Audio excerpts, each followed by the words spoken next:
नमस्ते, मैं हूं सोनिका। एक बार फिर से आपके सामने उपस्थित हूं किशोरों में यौन एवं प्रजनन स्वास्थ्य की वीडियो की अगली कड़ी लेकर, जिसका टॉपिक रहेगा मासिक धर्म, स्वच्छता, आरटीआई एसटीआई एवं उजाला क्लिनिक। हमने पिछले अध्याय में विस्तृत चर्चा करी किशोरावस्था क्या होती है, उसमें होने वाले कौन कौन से परिवर्तन हैं, उसके बारे में हमने विस्तार से अपनी समझ बनाई। तो आज हम इन इम्पॉर्टेंट विषयों को लेकर आए हैं और आइए इसके बारे में अपनी समझ को बनाते हैं। तो पहला टॉपिक है मासिक धर्म। क्या होता है मासिक धर्म?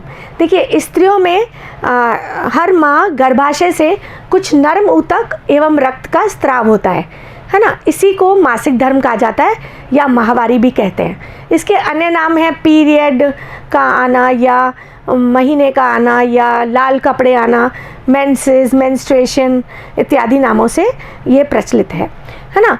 अब इसमें इसकी शुरुआत कब होती है? हमने पिछले अध्याय में अच्छे से जाना था कि मिनार्की यानी रजोदर्शन 11 से 14 वर्ष की उम्र में अमूमन शुरू हो जाता है ना। और कभी कभी ये थोड़ा लेट भी हो सकता है, मगर ये आदर्श स्थिति में 11 से 14 वर्ष की आयु में होता है और ये एक द्योतक है स्त्री की प्रजनन क्षमताओं का। ठीक है, अब मासिक चक्र की बात कर ली जाए तो मासिक चक्र किसको कहेंगे? देखिए, जिस दिन पहली बार रक्त दिखा यानी महीना स्टार्ट हुआ या पीरियड आया, पहले दिन से लेकर अगला पीरियड जो आएगा उसका जो पहला दिन है, उसके बीच की अवधि को हमने मासिक चक्र का नाम दिया है ना। इस मासिक चक्र में 3 चरण होते हैं। एक तो पीरियड वाला चरण जिसमें रक्तस्राव हो रहा है, दूसरा चरण होता है फॉलिकुलर और तीसरा चरण होता है ल्यूटियल, है ना। तो इस तरह से ये चरणबद्ध तरीके से मासिक चक्र चलता है। अब इसमें इम्पॉर्टेंट क्या है कि पीरियड की जो ड्यूरेशन है वो हमारा 1 से 5 दिन आदर्श स्थिति में होता है। कई बार ये 6-7 दिन तक भी चालू रह सकता है। और उसके बाद हमारा फॉलिकुलर फेज़ होता है जिसमें यूट्रस को तैयार किया जाता है। फिर हमारी फर्टाइल पीरियड होता है जिसमें कि 11 से हमने 15 वर्ष को माना है। इसमें क्या होता है, अंडे का उत्सर्जन होता है और इस समय अंडे का अगर मिलन होता है शुक्राणु से तो प्रेगनेंसी हो जाती है, यानी निषेचन होता है उस अंडे का और गर्भ ठहर सकता है। इसके बाद शुरू होता है लूटियल फेज़ और इसके बाद अगर गर्भ नहीं ठहरता तो पुनः पीरियड आ जाता है, यानी मासिक धर्म शुरू हो। अच्छा, मिनार्की रजोदर्शन को कहा था हमने, और मीनोपॉज यानी जब रजो निवृत्ति हो जाती है, मतलब उसके बाद पीरियड नहीं आता। तो ये हमारी संपूर्ण जानकारी है मासिक चक्र के बारे में। आगे बढ़ते हैं। अब हम जानेंगे कि ये होता किस प्रकार है। तो आपको मैं ले जाऊंगी फिर से फीमेल रिप्रोडक्टिव ऑर्गन यानी स्त्री के प्रजनन सिस्टम को समझने के लिए। तो हमें मालूम है कि ये 2 अंडाशय होते हैं एक स्त्री के अंदर। ये उसका गर्भाशय है, ये गर्भाशय की ग्रीवा है और ये योनि मार्ग है ना। तो क्या होता है कि हर माह अंडे के अंदर, अंडाशय के अंदर बहुत सारे हज़ारों में अंडे होते हैं, मगर हर माह एक ओवरी से एक अंडा उत्सर्जित होता है और अगले माह दूसरी ओवरी से एक अंडा उत्सर्जित होता है। इस तरह से ये प्रक्रिया चलती रहती है। अब होता क्या है कि अंडाणु निकलता है तो ये फेलोपियन ट्यूब के ऐसे फिंगर लाइक प्रोजेक्शंस हैं उंगलियों की जैसे, जो कि उनको उस अंडे को कैच करते हैं और ये फेलोपियन ट्यूब यानी अंडवाहिनी के अंदर आता है और इसके द्वारा ये गर्भाशय तक आता है। इस दौरान अगर ये अंडवाहिनी के अंदर एक शुक्राणु की एंट्री हो जाती है, यानी एक शुक्राणु ने अंदर अपना स्थान बना लिया, योनि के मार्ग से आया, गर्भाशय से होता हुआ फेलोपियन ट्यूब में आया और यहाँ उसको निषेचित कर दिया, तो क्या होगा कि निषेचन होगा और फिर ये दोनों एक भ्रूण की अवस्था में यूट्रस में आएंगे और यहाँ पर कुछ ऊतकों का लेयरिंग होगी, है ना। कुछ ऊतक बहुत सारे लेयर्स बनाएंगे और ये उस भ्रूण को विकसित करने में मदद करेंगे, है ना। अगर ये नहीं होता, मतलब निषेचन नहीं होता या शुक्राणु से कोई मेल नहीं हो रहा, तो फिर ये अंडा यहाँ आएगा, पर वो जो लेयर बनी थी, जो तैयारी के रूप में बनी थी, वो हट जाएगी और मासिक धर्म पुनः प्रारंभ हो जाएगा। इस तरह से ये प्रक्रिया चलती रहती है। ठीक है, अब पूरे मासिक धर्म में कितना ब्लड या कितना रक्त निकले तो हम नॉर्मल मानते हैं उसको। तो हम लोग सोचते हैं बहुत ज़्यादा होता है वो, मगर आपकी जानकारी के लिए बताना चाहूँगी कि केवल 50 से 80 ml ब्लड, यानी 1/3 कप से अगर मेजर करें तो 1/3 कप के बराबर पूरे पीरियड के दौरान रक्त अगर निकलता है तो वो एकदम नॉर्मल होता है। ठीक है, अच्छा इसके बाद हम बात कर लें, 2 बातें करेंगे माहवारी रिलेटेड प्रॉब्लम्स या समस्याओं के बारे में। तो सबसे इम्पॉर्टेंट है PMS, जिसको बोलते हैं प्री मेंस्ट्रुअल सिंड्रोम, है ना। इसमें क्या होता है कि माहवारी शुरू अभी हुई नहीं है, उससे 6-7 दिन पहले जो स्त्री है जिसको अब माहवारी शुरू होगी उसको कुछ अनुभवों का एहसास होता है, जैसे कि स्तनों में बहुत भारीपन होना, या पेट में ऐंठन होना, या पैरों में भारीपन होना, सूजन आ जाना और सिर दर्द रहना, कुछ तनाव सा महसूस करती है वो, और इससे कई बार बहुत व्यथित हो जाती है, उसको लगता है मेरे संग कुछ प्रॉब्लम हो गई है। तो ये एकदम सामान्य स्थिति है, कुछ हार्मोनों का बदलाव होता है इसका कारण, और इससे निकलने का 2 बहुत घरेलू उपाय हैं। वो हैं कि एक तो उसको उस समय बहुत एक्टिव रहना है, अपनी पानी की मात्रा को बढ़ाना पड़ेगा जो पानी वो पीती है, और अपनी नमक की मात्रा को काफ़ी कम करना पड़ेगा क्योंकि सूजन हो रही है अल्टीमेटली, है ना। इसके अलावा वो अपने आप को व्यवहार के रूप में बिल्कुल भी तनाव में ना आने दे, खुश रहने की कोशिश करनी पड़ेगी और अपने आप को बिज़ी रखना पड़ेगा। तो इस सिंड्रोम से वो बहुत आसानी से बाहर आ सकती है, इसमें घबराने की कतई ज़रूरत नहीं है और ये एकदम नॉर्मल स्थिति है। दूसरी स्थिति है अत्यधिक स्राव। हमने बात करी कि 50 से 80 ml पूरे पीरियड के दौरान अगर माहवारी होती है तो उसको नॉर्मल स्राव माना जाता है, बट अगर इससे कहीं ज़्यादा, जैसे किसी महिला को अगर 7 दिन तक भी बहुत तेज़, इतना तेज़ कि एक दिन में 3-3, 4-4 पैड्स 7-7 दिन तक, मतलब 2 से 3 दिन तो होना एकदम सामान्य है, मगर अगर 7 दिन तक इतना ही रक्त का स्राव हो रहा है तो फिर ये एबनॉर्मल वाली श्रेणी में आता है। इसका सबसे इम्पॉर्टेंट कारण जो किशोरावस्था में देखने को मिलता है वो एनीमिया है, बट अगर अत्यधिक स्राव है तो हमें डॉक्टर का परामर्श लेना चाहिए। फिर कम स्राव किसको बोलेंगे कि बिल्कुल ही स्पॉटिंग होके रह रही है ना, कोई बिल्कुल एक धब्बा सा दिखाई देता है रक्त का और फ्लो जैसा कुछ नहीं होता, तो फिर ये बहुत स्कैंटी या कम स्राव की श्रेणी में आता है।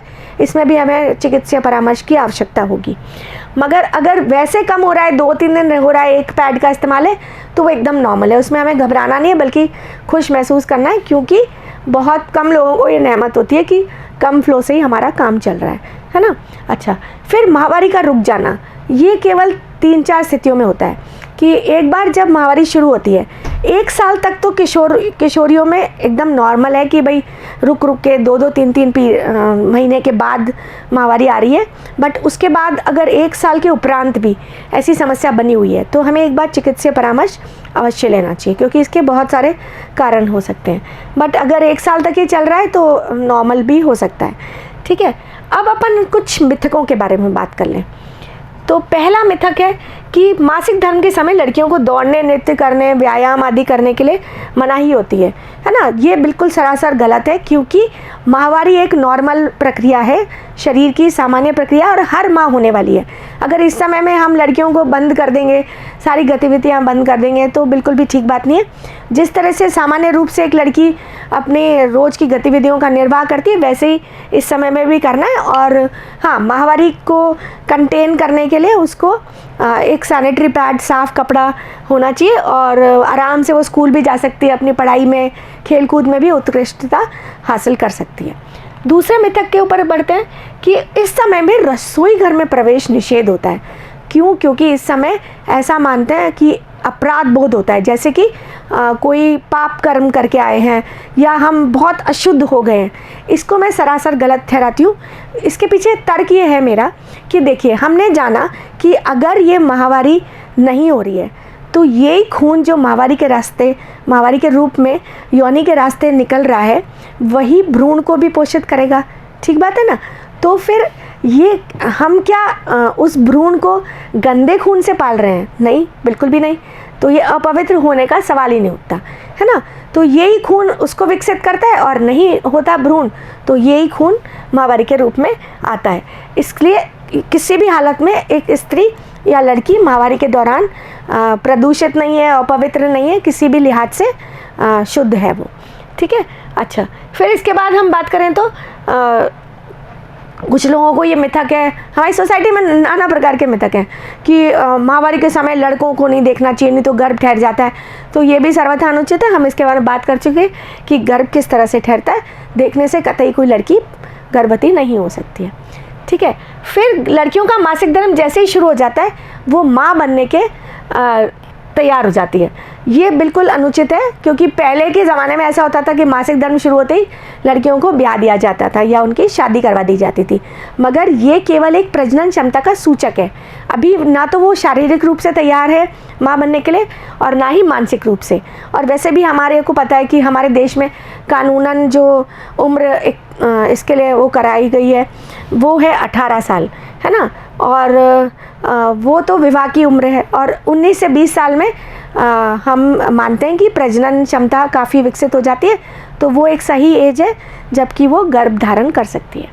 अच्छा, अब आते हैं अपना नेक्स्ट टॉपिक जो कि है स्वच्छता। तो स्वच्छता से क्या समझते हैं? साफ़ सफाई, है ना। किसको स्वच्छता की आवश्यकता है? लड़कियों को भी है, लड़कों को भी है ना। तो हम पहले बात करेंगे लड़कों के बारे में। तो लड़कों को किस तरह की स्वच्छता हमें नख से शिक तक पूरे शरीर की स्वच्छता की आवश्यकता है। मगर अभी यहाँ पर हम प्रजनन तंत्रों की स्वच्छता के बारे में बात कर लेते हैं। तो लड़कों को भी अपने लिंग की साफ़ सफाई के लिए बहुत ध्यान देना होगा। हर रोज़ उनकी साफ़ सफाई बहुत ज़रूरी है। और स्पेशली लिंग को साफ़ करते वक्त उनको ये जानना पड़ेगा कि वो जो चमड़ी को पीछे करके भी उस जगह को साफ़ करना है। नहीं तो क्या होता है, वो स्मेग्मा के रूप में कुछ द्रव वहाँ पर इकट्ठा रह जाता है। और आपकी जानकारी के लिए बताना चाहूँगी कि उसमें एक फ्रक्टोज नाम की शर्करा होती है जो कि बैक्टीरिया को इनवाइट करती है। और अगर उसे रोज़ साफ़ ना करा जाए तो वो बैक्टीरियल कंटामिनेशन का कारण हो सकती है और उसकी वजह से संक्रमण हो सकता है। फिर ना सिर्फ लिंग को बल्कि अंडकोश की जड़ को भी अच्छे से साफ़ करना होना चाहिए। और अदरवाइज़ क्या होगा, गंदगी और पसीना जमा रहती है तो वो इनवाइट करती है संक्रमण को, ठीक है। ये तो गई पुरुषों के बारे में। अब अपन आते हैं स्त्रियों के बारे में। स्त्रियों को भी अपने जनांगों को प्रतिदिन ठंडे पानी से, नॉर्मल या गुनगुने पानी से, तेज़ गर्म पानी से नहीं धोना, नॉर्मल गुनगुने पानी से साफ़ करना चाहिए। हाँ, कई लोग क्या करते हैं, उनको पता नहीं होता, इस वजह से कोई डिटॉल यूज़ कर लेता है, कोई बीटाडीन यूज़ कर लेता है, कोई नाना प्रकार के साबुन और सेंट्स और डिओड्रेंट्स, इस तरह की चीज़ें इस्तेमाल करते हैं जो कि नहीं करनी। उसके पीछे कारण क्या है कि हमारे जनांगों में एक बहुत अच्छा वाला बैक्टीरिया होता है जो हमारे काम का बैक्टीरिया है। और ये बैक्टीरिया नाम होता है इसका डोडेलेंस बेसिलस। और ये हमारे जनांगों में एसिडिटी को मेंटेन करता है, यानी कम पीएच को मेंटेन करता है। इस कम पीएच की वजह से हम बहुत सारे संक्रमणों से बचे रहते हैं। हम क्या करते हैं, इन चीज़ों के इस्तेमाल से या साबुन के इस्तेमाल से या बहुत तेज़ गर्म पानी के इस्तेमाल से इस बैक्टीरिया को मार देते हैं। तो फिर इसका जो प्रोटेक्टिव एक्शन होता है वो नहीं रहता, तो हम संक्रमण की ओर अग्रसर हो जाते हैं। तो एक तो इसको नहीं करना।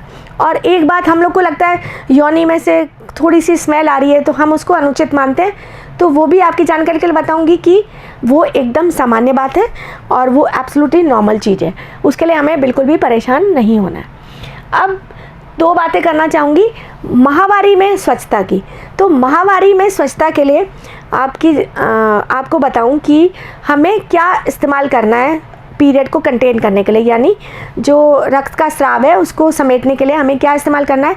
हम या तो कोई घरेलू कपड़ा भी इस्तेमाल कर सकते हैं, कोई दिक्कत नहीं है, मगर घरेलू कपड़ा अच्छे से साबुन और पानी से धुला हुआ होना चाहिए और अच्छे से धूप में सूखा हुआ भी होना चाहिए, क्योंकि अदरवाइज़ वो अगर थोड़ी भी नमी रहती है उसमें तो फिर वो संक्रमण का सोर्स हो सकता है। हम चाहें तो हमारे अफोर्डेबिलिटी के ऊपर है, अगर हमारे पास सही पैसे हैं तो हम बाज़ार के नैपकिन्स भी इस्तेमाल कर सकते हैं। उनके संग अच्छा ये रहता है कि वो थोड़ा स्वच्छता में ऊपर हैं, इससे अव्वल दर्जे में आते हैं, है ना। मगर इसमें बहुत इम्पॉर्टेंट ये है कि हम जब भी इस्तेमाल करेंगे एक पैड, उससे पहले हमें अच्छे से साबुन पानी से अपने हाथ धोने होंगे और इस्तेमाल करने के बाद भी हमें अच्छे से साबुन पानी से हाथ धोने होंगे। इसके अलावा एक पैड को हमको 4 से 6 घंटे बाद ज़रूर बदलना चाहिए, चाहे उसमें थोड़ा सा ही रक्त लगा हो। क्यों? क्योंकि रक्त है ना, वो बैक्टीरियल कंटामिनेशन का एक बहुत बड़ा कल्चर मीडियम है ना। तो थोड़ा सा भी रक्त अगर बहुत देर तक योनि के द्वार पे लगा रहेगा तो वो कंटामिनेशन का सोर्स हो सकता है और हमें संक्रमण को बुलावा दे सकता है। इसके बाद हम बात करेंगे कि कई लोग क्या मासिक धर्म में स्नान ही नहीं करते और वो सोचते हैं कि इस समय में स्नान वर्जित है। ये कदापि अनुचित है, क्योंकि इस समय में स्नान और भी ज़रूरी रहता है। वही बात कि रक्त जरा सा भी कहीं लगा रहता है तो बहुत अच्छा कल्चर मीडियम है बैक्टीरिया को ग्रो करने के लिए। फिर दिन में कम से कम 1 या 2 बार हमें अंडरगारमेंट्स या अधोवस्त्र या पैंटी को भी बदलना चाहिए। हम ये सोचते हैं कि भाई पैड लग रहा है तो पैंटी कोई बात नहीं, बट नहीं, पैंटी को भी हमें कम से कम 1 बार तो रोज़ ज़रूर से बदलना ही होना चाहिए। फिर सूती कपड़े के पैंटी या अधोवस्त्र होने चाहिए, जिससे कि उसमें भी कंटामिनेशन ना हो, और वो सिंथेटिक कपड़ा होगा तो वो स्किन में कुछ खुजली वगैरह कर सकता है, इसलिए हमें सिंथेटिक कपड़े से बचकर सूती कपड़े का इस्तेमाल करना है ना। इसके अलावा हम जो पैड को इस्तेमाल कर लिया या कपड़े को इस्तेमाल कर लिया, उसके बाद उसको डिस्पोज कैसे करना है, उसका निस्तारण कैसे करना है, तो उसके लिए हमें क्या करना होगा कि उसको अच्छे से अखबार में लपेट कर और जो कचरे का पात्र होता है उसमें हम डाल सकते हैं, या फिर अगर हम ग्रामीण परिवेश में हमारे पास नहीं है कचरे का पात्र, तो हम एक साथ इकट्ठे करके या एक एक करके भी उनको जला के उनका निस्तारण कर सकते हैं। फिर जो धूप में हमने बात करी, ना सिर्फ पैड में यूज़ होने वाले कपड़े को, बल्कि हमारे अधोवस्त्र जो स्त्रियों के बहुत गंदी तरह से सुखाए जाते हैं, धोए भी नहीं जाते कई बार, और उनको सुखाने का तो बिल्कुल भी रिवाज ही नहीं है, क्योंकि हम सोचते हैं कि ओ माय गॉड, ये तो बहुत शर्म वाली बात है कि स्त्रियों के कपड़े सूख रहे हैं, तो हम या तो उस पर मोटी सी चादर या अपना दुपट्टा या पेटीकोट वगैरह डाल देते हैं और उसको धूप नहीं लग पाती है।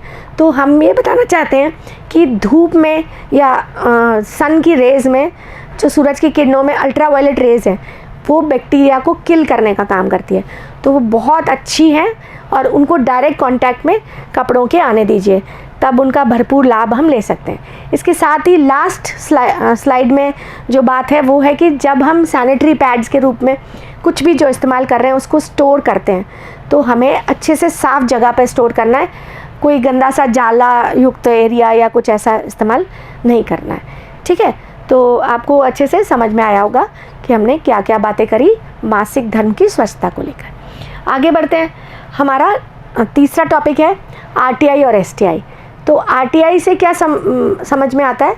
आरटीआई का मतलब है, इसका फुल फॉर्म है रिप्रोडक्टिव ट्रैक्ट इन्फेक्शन, यानी प्रजनन मार्ग है जो है ना, चाहे वो स्त्रियों में है चाहे पुरुषों में, उसमें कहीं भी किसी भी जगह पर अगर कोई संक्रमण है तो उसको हम आरटीआई बोलेंगे, है ना, जो कि किसी भी तरह का हो सकता है। बैक्टीरिया हो सकता है उसका कारण, विषाणु हो सकते हैं, फंगस हो सकती है ना, किसी भी तरह का परजीवी हो सकता है। तो इस तरह से रिप्रोडक्टिव ट्रैक्ट इन्फेक्शन कई तरह के होते हैं। अब दूसरी चीज़ है एसटीआई। एसटीआई का क्या मतलब है? एसटीआई का मतलब है सेक्सुअली ट्रांसमिटेड इन्फेक्शन, यानी कि ऐसे इन्फेक्शन या संक्रमण जो कि यौनिक क्रिया के द्वारा एक से दूसरे में ट्रांसमिट होते हैं, है ना। तो ये दोनों चीज़ें। अब क्या है कि हमारे समाज में एक मिथक है कि जितने भी आरटीआई हैं, यानी प्रजनन तंत्र के जितने भी इन्फेक्शन हैं, वो सब यौनिक क्रिया से होते हैं। तो ये सर्वथा अनुचित है, क्योंकि इसके अलावा, यौनिक क्रिया के अलावा भी बहुत सारे कारण हैं कि हमारे रिप्रोडक्टिव ट्रैक्ट में इन्फेक्शन हो जाए। सिम्टम्स पे आने से पहले मैं आपको बताना चाहूँगी कि जैसे नमी वाली बात करी हमने अभी पहले स्वच्छता को लेकर, कि हम गीली पैंटी पहन लेते हैं, कई बार बारिश है, पैंटी नहीं सूखी, हम पूरे कपड़े तो बदल लेते हैं, उसको नहीं बदलते, तो नमी रहती है। नमी होती है बहुत बड़ा कवक का सोर्स होती है ना, नमी और पसीना ये सब है, तो फंगल इन्फेक्शन रहता है। तो बिना किसी यौनिक क्रिया के भी फंगल इन्फेक्शन से ग्रसित हो जाते हैं। इसी तरह किसी का यूज़ करा हुआ, मतलब किसी का इस्तेमाल करा हुआ शौचालय अगर हम बिना पानी डाले इस्तेमाल करते हैं तो उससे भी हम इन्फेक्शन ले बैठते हैं, है ना। इसके अलावा कोई दाई के पास गए या किसी ने हमारे को देखा और संक्रमित ग्लव्स का इस्तेमाल करके देखा, या कुछ इंस्ट्रूमेंट या कोई औजार ऐसे इस्तेमाल किए जिनको हमने साफ़ नहीं किया था, ऑटोक्लेव नहीं किया था, स्टरलाइज नहीं किया था, तो उससे भी ये संक्रमण हो सकता है। तो आपने देखा कि बिना यौनिक क्रिया के भी ये वाले इन्फेक्शंस होते हैं। अब हम बात करते हैं चिन्हों की। क्या चिन्ह हो तो हमें डॉक्टरी परामर्श लेना है कि भाई हमें कहीं आरटीआई या एसटीआई तो नहीं हो गया।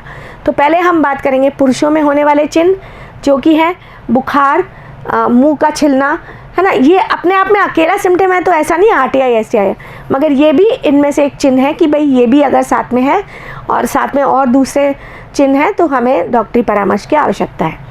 तो पेड़ू मतलब निचले पेट के निचले हिस्से में दर्द होना, जनांगों में छाले हो जाना, जनांगों में किसी भी तरह की सूजन का आना या खुजली का होना, फिर पेशाब करते वक्त तेज टीस चलना या दर्द होना या जलन सी महसूस होना, फिर लिंग में से कुछ हरे या पीले रंग का स्त्राव सा होना, वृषण यानी टेस्टिस में भारीपन होना या फिर कुछ असहजता महसूस होना, फिर लिंग के ऊपरी हिस्से में सूजन आ जाना, इसी तरह वृषण कोश में भी सूजन आ जाती है, फिर लिंग की ऊपरी चमड़ी में छाले हो जाना या फिर कुछ फफोले टाइप हो जाना, या ऐसा भी हो सकता है कि लिंग के जो ऊपर की चमड़ी है जो पीछे खींची जा सकती है वो एकदम से फिक्स हो जाए क्योंकि उसमें संक्रमण हो जाए।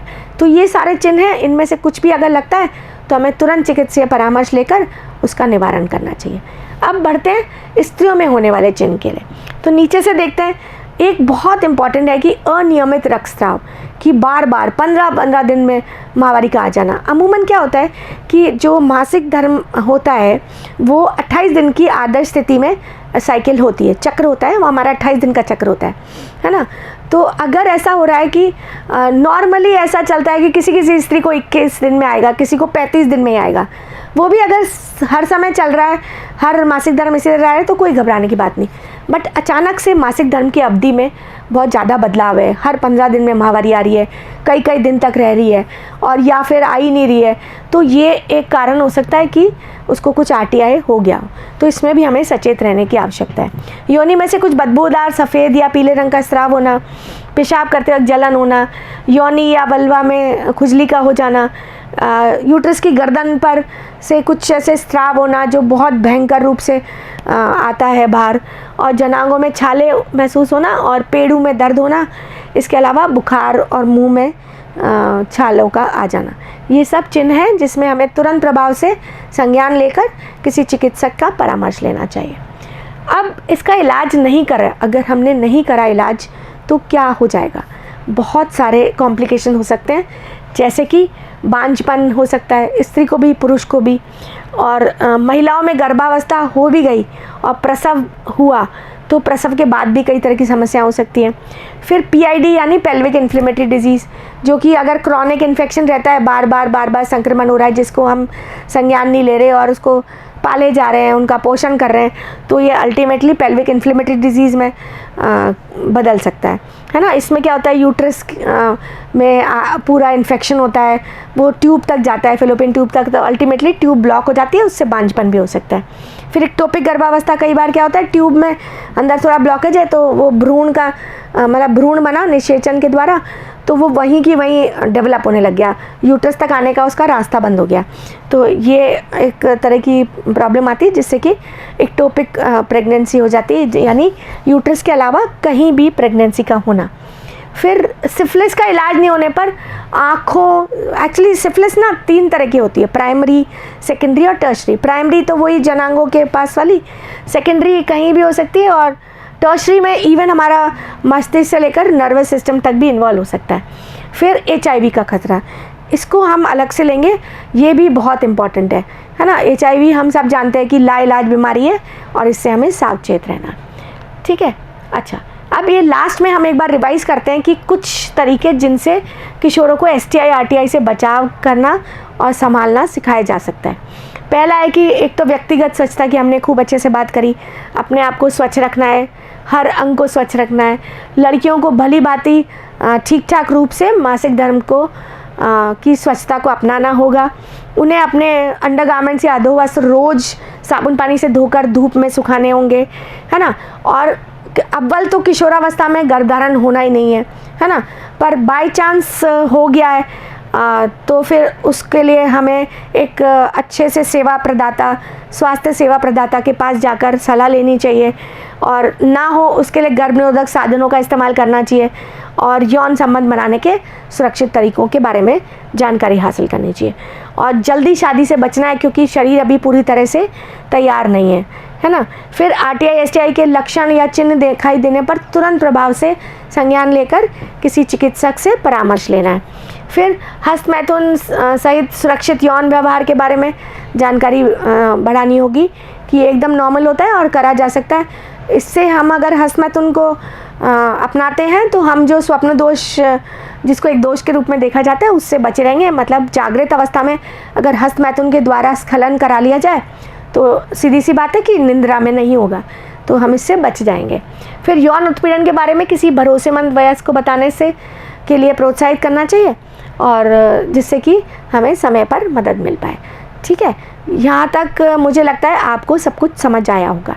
अब हम एक इम्पॉर्टेंट चीज़ के बारे में बात करेंगे जिसका नाम है उजाला क्लिनिक। अच्छा, उससे पहले हम कुछ मिथक और तथ्यों की बात कर लेते हैं कि आरटीआई और एसटीआई को घरेलू उपचार से ठीक किया जा सकता है। ये बिल्कुल अनुचित है, ऐसा कुछ नहीं हो सकता। इसके लिए आपको एंटीबायोटिक्स और कुछ चीज़ों की ज़रूरत पड़ेगी जो चिकित्सक ही दे सकता है। हम ये घरेलू उपायों को करके और उसको बढ़ाते जाएंगे और अल्टीमेटली हमें बांझपन, कैंसर, पीआईडी जैसी गंभीर समस्याएं भी हो सकती हैं। तो जितनी जल्दी इनका निवारण कराएंगे उतना ही हमारे स्वास्थ्य के लिए अच्छा होगा। दूसरा है कि आरटीआई केवल स्त्री पुरुष के संभोग के बाद हो सकता है। हमने बताया कि इसके कई कारण हैं कि गुप्तांगों को ढंग से साफ़ नहीं करना, स्वच्छता का ध्यान नहीं रखना, और मतलब अंडरगारमेंट्स को अच्छे से नहीं साफ़ करना, और संक्रमित पैड भी इस्तेमाल हो सकता है, या कोई किसी स्वास्थ्य सेवा प्रदाता ने गलत चीज़ों, मतलब अस्वच्छ चीज़ों से हमें एग्जामिन कर लिया या अपनी सेवाएं दे दी, या फिर इसके अलावा हमने किसी के इस्तेमाल करे हुए शौचालय को बिना पानी डाले इस्तेमाल कर लिया। ये सब इसके कारण हैं। अच्छा, कॉन्डोम सभी प्रकार के एसटीआई से बचाता है? हाँ, अमूमन सारे एसटीआई से बचाता है, मगर कुछ ऐसे एसटीआई हैं जो कि त्वचा से त्वचा के संपर्क के द्वारा फैलते हैं। उनमें से एक है हर्पीज़ या सिफिलिस, है ना, वो क्या त्वचा से त्वचा में भी फैलते हैं, और मॉलस्कम कंटेजियोसम इस तरह के, और जेनेटल वॉट्स ये इस तरह के हैं, है ना। तो केवल कॉन्डोम के इस्तेमाल से हम इन सब से बचे रहेंगे, ऐसा कहीं नहीं है। ठीक है, अब अपन बात करते हैं एड्स और एचआईवी के बारे में। तो अक्सर लोग बोलते हैं एचआईवी क्या होता है, एड्स होता है, एड्स क्या होता है, एचआईवी होता है। नहीं, दोनों में थोड़ा फ़र्क है। एचआईवी क्या है? एचआईवी है ह्यूमन इम्यूनो डेफिशिएंसी वायरस, यानी ये एक विषाणु का नाम है ना। ये विषाणु का नाम ऐसा क्यों रखा? क्योंकि इसमें क्या होता है, शरीर की जो रोग प्रतिरोधक क्षमता है वो कम हो जाती है ना। अब इसको ऐसे बोला हमने HIV, human immuno deficiency virus, यानी ह्यूमन माने मानव, इम्यूनो डेफिशिएंसी यानी रोग प्रतिरोधक हीनता, और वायरस यानी विषाणु, है ना। ये क्या करता है वायरस? हमारे जो शरीर के अंदर, जो हमारे ब्लड के अंदर या रक्त के अंदर जो श्वेत रक्त कणिकाएँ हैं, है ना, वो WBC हैं, ये उन पर अटैक करता है, हमला करता है, और वो रक्त कोशिकाएं जो सफ़ेद वाली हैं वो हमारे शरीर की रोग प्रतिरोधकता के लिए रिस्पॉन्सिबल होती हैं। तो उन पे अटैक करता है, तो जो रोग प्रतिरोधकता जिसकी वजह से हमारा प्रतिरक्षा तंत्र काम करता है उस पे इफ़ेक्ट पड़ता है, और वो हमारे रोगों से लड़ने की क्षमता को बहुत न्यून कर देता है। इसी की वजह से बहुत सारे इन्फेक्शंस जो अमूमन हमारी बॉडी लड़ के उससे निजात पा लेती है, वो हमारी बॉडी को ग्रसित कर देते हैं। ठीक है, अच्छा, फिर एड्स क्या है? एड्स का फुल फॉर्म है AIDS, acquired immuno deficiency syndrome. Acquired का क्या मतलब है? इनेट नहीं है, एक्वायर्ड है। मतलब ये चीज़ हमारे अंदर पहले से मौजूद नहीं है, हमने एक्वायर की है उसको, है ना, अर्जित की है। फिर वही इम्यूनो डेफिशिएंसी मतलब वही रोग प्रतिरोधकता की हीनता हो गया, और सिंड्रोम मतलब परिलक्षण यानी कई लक्षणों का समूह, उसको हम सिंड्रोम कह देते हैं। ये विषाणु द्वारा उत्पन्न रोग का अंतिम चरण है। जब विषाणु से इन्फेक्ट हो गई एक बॉडी और उसमें जब ये सिम्टम्स आने लग गए, तब हमने इसको एड्स का नाम दिया। ठीक है, अब साधारण शब्दों में HIV विषाणु है और एड्स विषाणु द्वारा उत्पन्न रोग है। अब ये होता कैसे है, कैसे होता है? पहले हम बात करेंगे कैसे नहीं होता, है ना। तो अगर कोई एड्स का रोगी है और उसके साथ हमने भोजन कर दिया, या हम उसके साथ गले मिल लिए, है ना, या हमने उसके साथ बिस्तर शेयर करा है, या उसके द्वारा यूज्ड शौचालय इस्तेमाल किया है, तो क्या हमें एड्स हो सकता है? नहीं, कतई नहीं। उसके लिए एड्स के लिए क्या है, किसी भी तरह का बॉडी फ्लूइड चाहे वो रक्त है ना, चाहे वो पसीना है, चाहे वो हमारा वो है सलाइवा, यानी जो हमारे लार ग्रंथि है, उसकी शेयरिंग होना आवश्यक है, तभी एड्स दूसरे को फैल सकता है।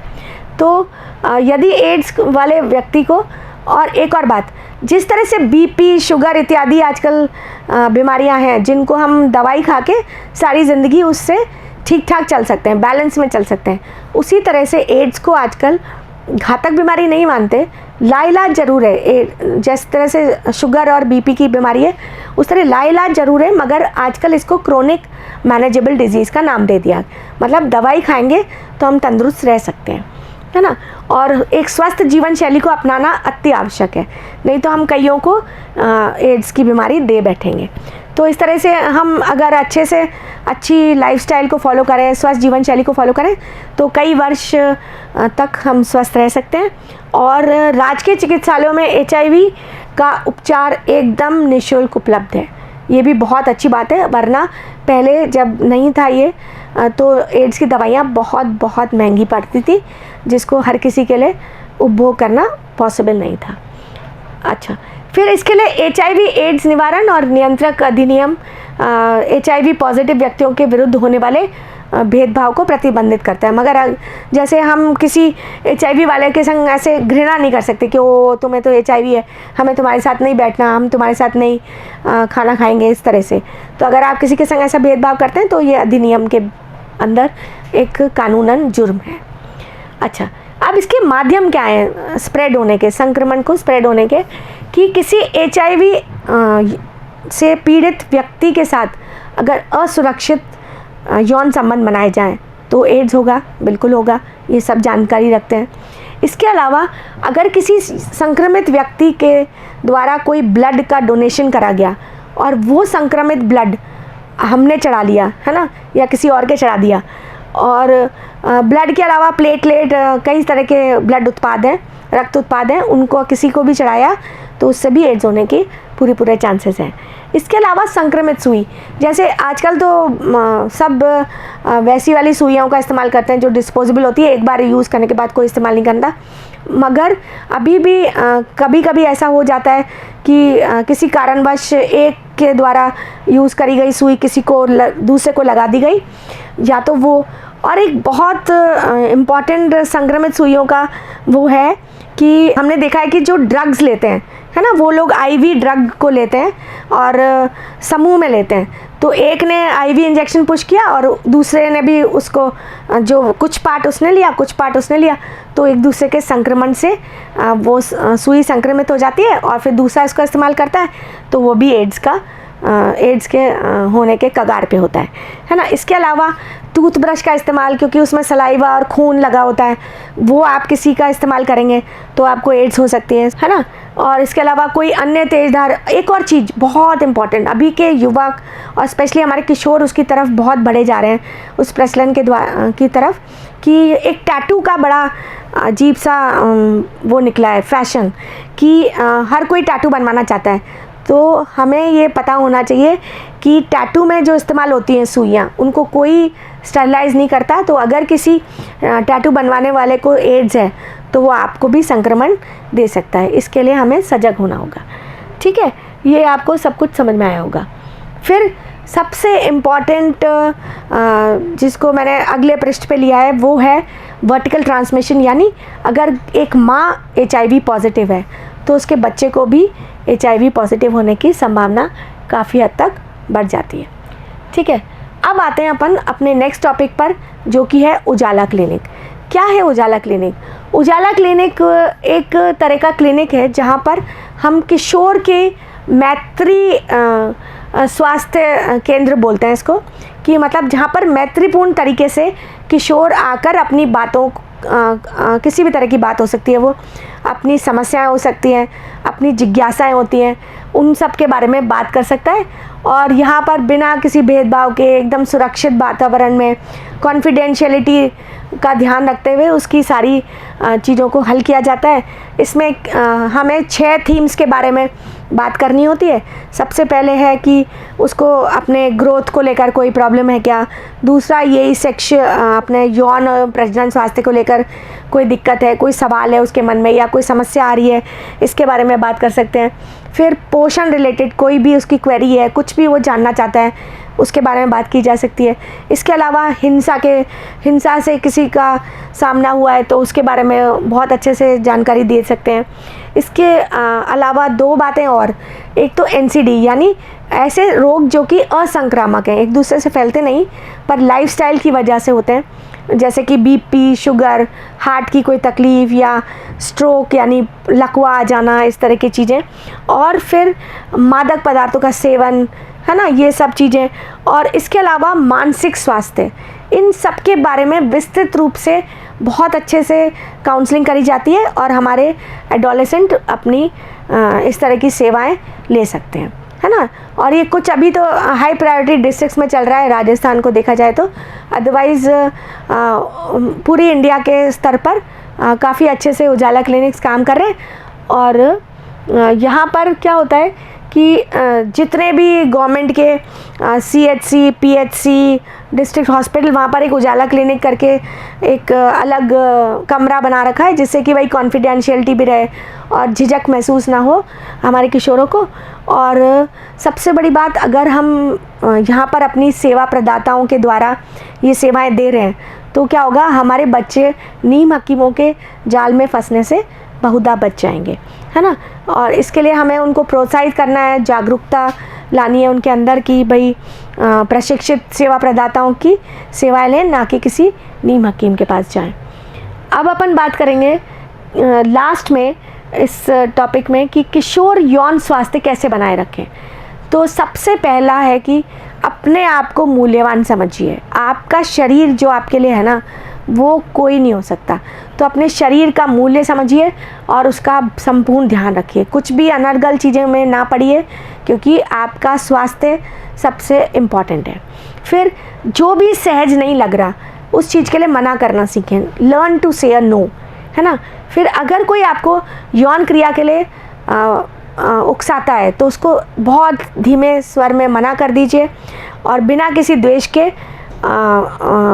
ये बात होनी चाहिए। अगर आप ये हैं उस तरफ कि आपने किसी के प्रति यौन क्रिया की इच्छा जताई और वो आपको मना कर दे, तो इसको द्वेष ना माने और बल्कि उसकी हामी के लिए उसकी सहमति का रिस्पेक्ट करें। और अगर वो सहमति नहीं दे रहा तो प्लीज़ ज़बरदस्ती बिल्कुल ना करें, ये कानूनन अपराध है। फिर अपने हर तरह के कार्यों के लिए अपनी जिम्मेदारी लेना सीखें, अपने प्रजनन स्वास्थ्य का ध्यान रखें और नियमित रूप से अपना चेकअप कराएं अगर आपको किसी भी तरह के लक्षण महसूस होते हैं। फिर यौनिकता से संबंधित जानकारी, स्रोत और सेवाओं के बारे में स्वयं को शिक्षित करें, है ना। इसके लिए बहुत सारे साधन हैं। आज की तारीख में बहुत सारे उत्पाद हैं, बहुत सारे साधन हैं इस तरह की उजाला क्लिनिक से, जहाँ पर आप आराम से सबकी सेवाओं का लाभ ले सकते हैं, है ना। और विश्वसनीय वयस्कों, दोस्तों और परिवार के सदस्यों के साथ प्रभावी संवाद बनाएं और खुलकर पूछें अपनी बात, है ना। अब वो शर्मा शर्मी का माहौल ख़त्म करें और अपनी बात खुलकर पूछें, जिससे आप हर चीज़ के लिए जागरूक हो सकें। अगर कोई यौन क्रिया करे तो सही सावधानी का पालन करते हुए करें और RTI STI से बचकर करें, ठीक है। तो आशा है मैंने काफ़ी विस्तृत रूप से आपको मासिक धर्म, स्वच्छता, RTI STI और उजाला क्लिनिक के बारे में बताया। आशा है ये वीडियो आपके लिए लाभकारी प्रूव होगा, ऐसी मेरी आशा है। इसके साथ ही मैं अपनी वाणी को विराम देती हूँ। अगला वीडियो हम लेकर आएंगे गर्भधारण के ऊपर, तो मिलते रहेंगे। नमस्ते।